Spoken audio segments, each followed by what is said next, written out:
Bom dia, boa tarde, boa noite, boa madrugada. Eu queria falar com você sobre um tema muito importante e também bem atual. Apesar de antigamente já termos esse problema, né? Hoje tem um aspecto muito importante que são sinais proféticos da volta de Cristo. E um deles são o aumento de falsos profetas. Mateus 7, capítulo 7, versículo 15, né? Diz assim: Jesus falou para nós tomarmos cuidado com os falsos profetas, porque eles vêm como lobo, né? Mas vestido de pele de ovelha. Eu estava vendo hoje mesmo, né? Um vídeo de uma pessoa que ele mistura uma, uma abordagem messiânica, coach, mas então consegue acaba tendo voz, inclusive no meio dito cristão, mas com muitos seguidores, mas que prega o controle emocional, a humildade, mas não tem. E a pessoa, ela mesma não tem controle emocional e prega muitas mentiras, né? Tanto bíblicas quanto científicas. E é triste porque muitas vezes pessoas pagam muito dinheiro, né, para ir ouvir esse tipo de pessoa, mas na prática esse tipo de pessoa leva elas a um engano. Para você falar, por exemplo, para alguém despertar, né, para o trabalho, para o estudo, para o empreendedorismo, para algo que seja bom para ela, você não precisa usar nem da mentira, nem do engano e nem distorcer a palavra de Deus. Há um perigo quando se transforma o púlpito, né? Claro que nem sempre essa pessoa está em púlpitos, mas está normalmente em palcos, em eventos, mas às vezes transformar o púlpito em um local próprio para coach é complicado, porque existe coach bíblico, sim, mas não estou colocando todos dentro dessa categoria, mas é muito complicado quando você usa da mentira, do engano, para promover um evangelho onde não é evangelho. Você deseja mais o dinheiro do que a Deus, você deseja. É, inclusive foi muito engraçado que essa pessoa é muito conhecida, né?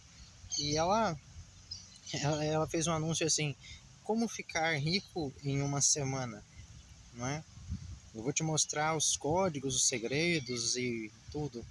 Só que Provérbios, ele fala o seguinte, porque essa pessoa às vezes pega a Bíblia, né? Então, assim, ele tenta dar um tom messiânico para o que ele está falando, mas Provérbios fala assim, a bênção do Senhor é que enriquece e não acrescenta dores, mas aquele que se apressa em enriquecer não ficará sem castigo. Também a Bíblia fala que aqueles que desejam ser ricos, muitos, né, que desejaram ser ricos caem em tentações, né, nocivas, em laços de morte. E então é muito complicado.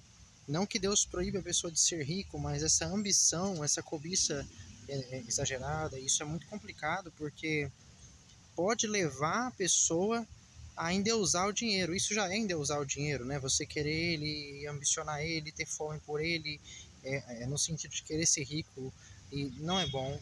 É bom a gente querer estudar, ser trabalhador, e claro que o pensamento do homem inteligente, ele sempre tende à abundância, né? É, isso Provérbios fala. Então ele vai poupar, ele vai investir, ele vai procurar expandir, crescer, mas se Deus permitir, se Deus quiser, Deus é um Deus que pode proporcionar uma abundância, mas o coração da pessoa deve ambicionar o céu, né? E aqui na Terra nós temos que ser esforçados. Agora, a ambição nossa deve ser o céu, e esses coaches distorcem a palavra de Deus, né? Eles pregam um desejo mesmo forte ali de ser rico, de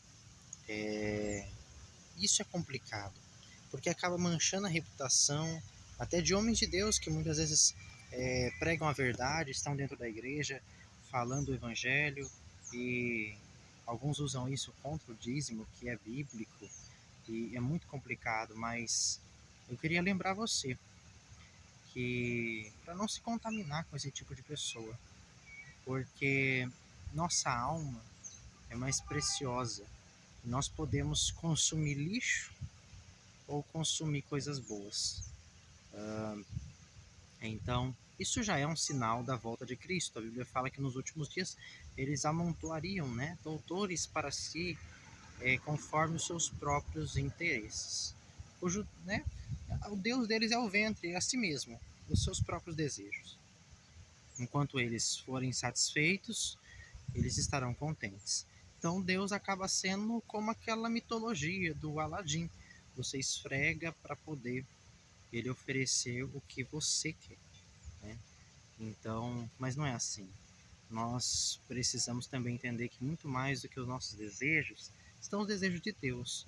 Creio sim que Deus é um Deus que atende os nossos desejos, mas pela sua bondade, misericórdia, mas muito mais a gente tem que procurar saber os desejos dele, para que ele olhe para nós com graça e veja em nós um filho obediente. Porque quem somos nós, né, para querer colocar Deus na parede ou fazer qualquer coisa? Somos apenas barro, ele é Deus, né? Então eu quero deixar essa palavra para você, para sempre conferir na Bíblia e sempre estar sua vida de acordo com realmente com a palavra. Em nome de Jesus, amém?